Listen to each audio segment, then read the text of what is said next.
Hello and welcome to part one of our Brand Clarity series. I'm Nikki and hopefully today I can guide you through this first phase by providing some tips, techniques and some examples.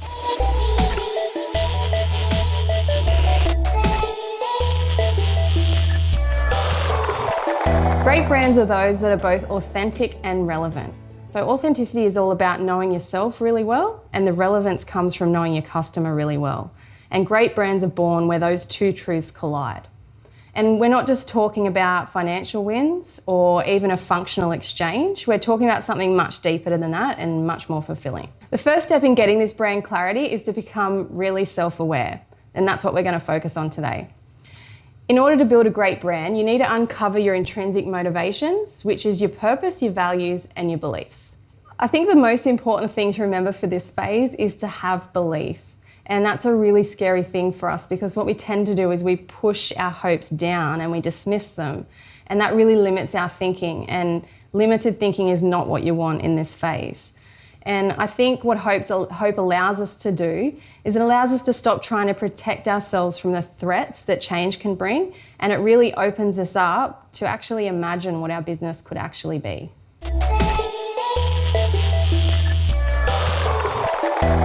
So there are many different techniques that you can use to actually dig down into your core values and discover your purpose. But I'm just going to talk about a few today. And the first one I'm going to chat about is what I call the why ladder. It's a really, really well-known concept. For example, if I asked you a simple question like, what animal would best represent your business or brand? And you told me you picked an owl. Then I might say to you, then why did you pick an owl? And you might say, because he's wise. And then I'd say to you, well, why is being wise important to you? And you might say something like, oh, because it's important that we make thoughtful decisions. And I'll say, well, why is it important for you to make thoughtful decisions? And you might say something like, because in our business we're guiding people and we want to really do the right thing here.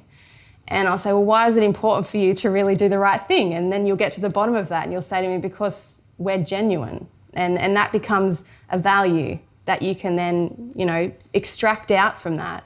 So instead of just looking at the word wise, you're actually looking down into why you've chosen these particular objects or examples to represent your business. So the why ladder is about digging right down. Just keep asking why until you get to a core need or a core value. So just remember, your first answer is always a reflection of your deeper beliefs, and digging down is the most important thing. So to give you some examples of some starting questions that you could use as surface level questions in order to dig down, things like, they can be simple things like name something proactive that you've done in your life, or what kind of car would you drive? What kind of car would your brand drive? Or name one thing that you'd like to change. Or what else have I got here? Name someone who has positively impacted your life. Name an activity you do on the weekends, something you love most about business. Like, just ask a series of all of these they seem like general questions, but the gold is when you actually dig down into them and actually understand subconsciously what's going on down there, not just the conscious answer. So the second technique you can try is something that's just like an identity board. So you grab a big bit of butcher's paper and you just pop your logo or just write your business name in the middle, and then just start rattling off different adjectives that you can think of that describe your business or describe your personality or describe things that you think are important. It can really be anything, and it's a green light, so there's no wrong answers. And just grab some Post-it notes and stick them all around. And that's the basis of the identity board. And I guess the point is that at the end of all of these different techniques and activities is that you come up with a range of different words and associations that you can then find the commonalities between.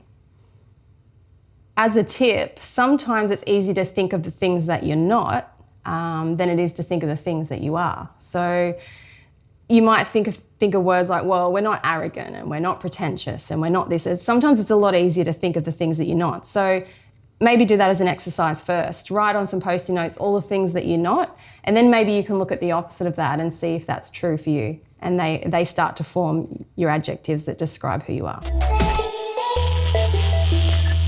Okay, so the third technique you can try is something just called a journey line. So grab the same butcher's paper or a whiteboard or something like that and just draw a line straight through the middle, and right at the start, if you're looking at this journey line from a business perspective, so if you've been in business for a while, do a journey line of your business.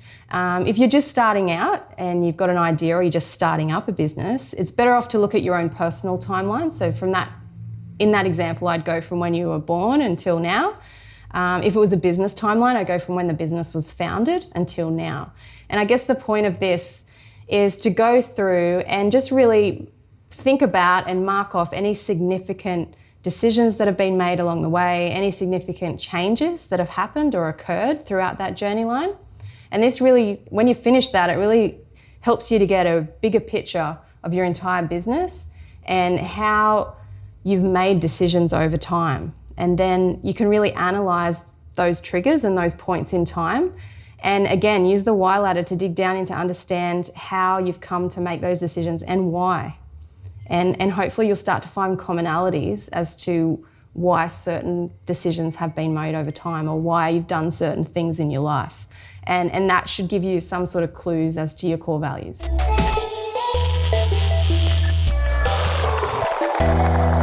All right, so just to sum up, here are a few little tips as you go through each of the different activities in order to take the limits off your thinking and actually encourage creativity and hope. So my tips are, always remember to ask why. Be genuinely curious in about your thoughts and about your answers. Another tip is, remember there are no wrong answers.